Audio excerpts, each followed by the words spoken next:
America और दुनिया में बढ़ते भू राजनीतिक तनाव और टैरिफ ने भारत के लिए नए चैलेंज खड़े कर दिए। H1B वीजा की बढ़ी फीस, फार्मा सेक्टर पर धमकी और ट्रेड के बदलते नियम, इन सब का असर सीधे भारत की अर्थव्यवस्था पर पड़ता नजर आया। आज इस वीडियो में ये समझने की कोशिश करते हैं कि क्या भारत इन झटकों का सामना कर पा रहा है, और अगर हाँ, तो आखिर आने वाले समय में अपनी स्थिति को भारत कैसे मजबूत बना रहा है। साथ ही आपको सुनाएंगे वित्त मंत्री निर्मला सीतारमण का एक बयान, जिसमें उन्होंने अमेरिका की तरफ से आए इन झटकों को लेकर के बड़ा बयान दिया है और साथ ही ये भी बताया कि भारत इन झटकों से निपटने के लिए किस तरह की तैयारी कर रहा है। अमेरिका ने भारत पर पहले 25% टैरिफ लगाया था, जिसे अब 50% कर दिया गया।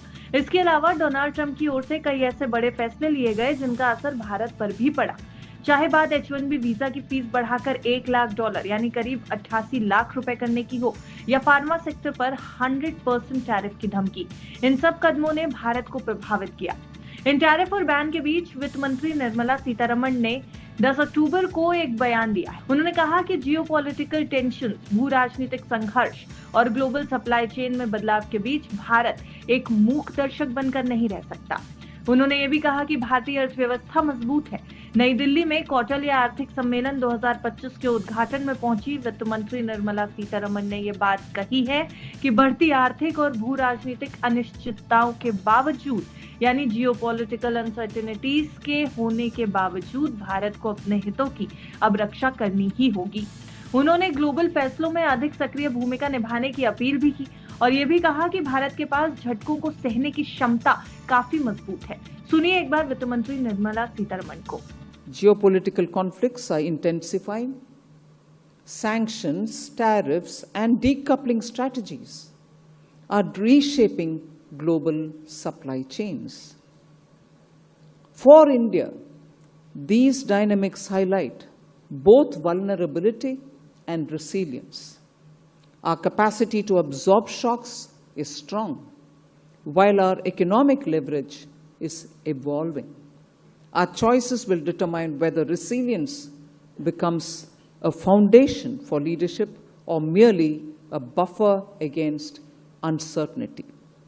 So in conclusion, history teaches us crises often precede renewal.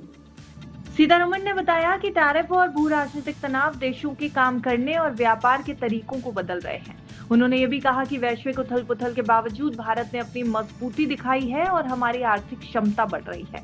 वित्त मंत्री का कहना है कि भारत के फैसले अब दुनिया में उसकी स्थिति तय करेंगे। सही सोच के साथ काम किया जाए तो ये बदलाव सहयोग के नए अवसर भी ला सकता है। यानी कुल मिलाकर के वित्त मंत्री की तरफ से जो बयान आया है, उसमें साफ तौर पर एक बात कही गई कि भारत को अब ये तय करना होगा कि वो किस तरह से फैसले लेता है, क्योंकि जो भी फैसला भारत में लेगा, दुनिया में भारत की स्थिति अब उसी से तय होने वाली है। वित्त मंत्री ने यह भी बताया कि इतिहास सिखाता है कि संकट अक्सर किसी नई शुरुआत से पहले ही आते हैं। आज की परिस्थिति सहयोग के स्थायी और अप्रत्याशित रूप ला सकती है। हमारे फैसले तय करेंगे कि लचीलापन यानी फ्लेक्सिबिलिटी नेतृत्व का आधार बनेगा या सिर्फ अनसर्टेनिटी के खिलाफ सुरक्षा कवच। उन्होंने ये कहा कि सबसे बड़ी चुनौती है कि समावेशी सिद्धांत सहयोग को आगे बढ़ाया जाए। तो कुल मिलाकर निर्मला सीतारमण ने उभरती अर्थव्यवस्थाओं से ये अपील की है कि वो ग्लोबल डिसीजंस में यानी वैश्विक फैसलों में ज्यादा सक्रिय भूमिका निभाएं। उन्होंने ये भी कहा कि हमें केवल दूसरों के फैसलों का इंतजार नहीं करना चाहिए, बल्कि एक एक्टिव रूप से उसके रिजल्ट को आकार देना चाहिए और जरूरत पड़ने पर इंडिपेंडेंस भी बनाए रखनी चाहिए। तो निर्मला सीतारमण तो फिलहाल डोनाल्ड ट्रंप से और अमेरिका से भिड़ने के लिए पूरी रणनीति भारत के सामने लेकर के आई हैं।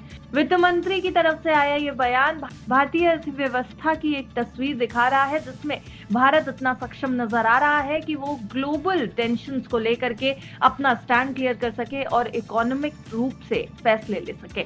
आपको क्या लगता है? कमेंट सेक्शन में अपनी राय जरूर दीजिएगा इस वीडियो को लेकर के। वीडियो अच्छा लगे तो लाइक और शेयर भी जरूर करें। Bureau report with